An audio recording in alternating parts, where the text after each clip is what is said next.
Istri Subdit 3 Ditreskrimsus Polda Kepri berhasil mengungkap tindak pidana korupsi yang terjadi di Kabupaten Lingga, Kepulauan Riau.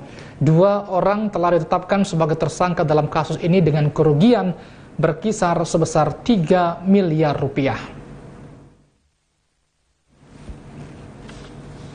Kasus korupsi ini terungkap berawal dari penyelidikan tim Subdit 3 Tipditkor Ditreskrimsus Polda Kepri terhadap pengadaan alat atau mesin pengolahan tepung ikan yang ada di Kabupaten Lingga, Kepulauan Riau.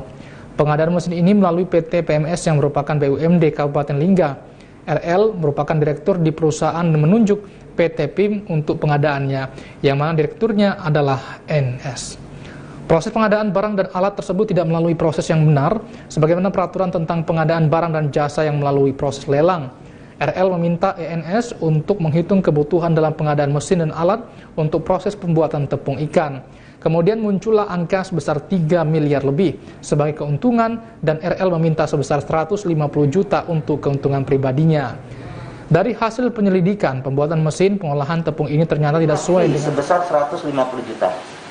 Kemudian proses penetapan pihak ketiga yang mengerjakan pengadaan alat ataupun mesin pengolahan tepung ikan ini tidak melalui proses yang benar ataupun peraturan presiden tentang pengadaan barang dan jasa. Sehingga dari hasil audit BPKP, total loss dalam kasus ini yaitu negara dirugikan sebesar 3 miliar 90 juta 726.000. Dalam ekspos ini, polisi tidak menghadirkan RL saat ini tengah menjalani hukuman penjara terkait kasus korupsi investasi dana jangka pendek di salah satu BUMD Kabupaten Bintan yang juga sedang menjalani hukumannya selama 5 tahun penjara. Kasus ini diungkap oleh Kejari Bintan dengan kerugian negara mencapai 565 juta rupiah.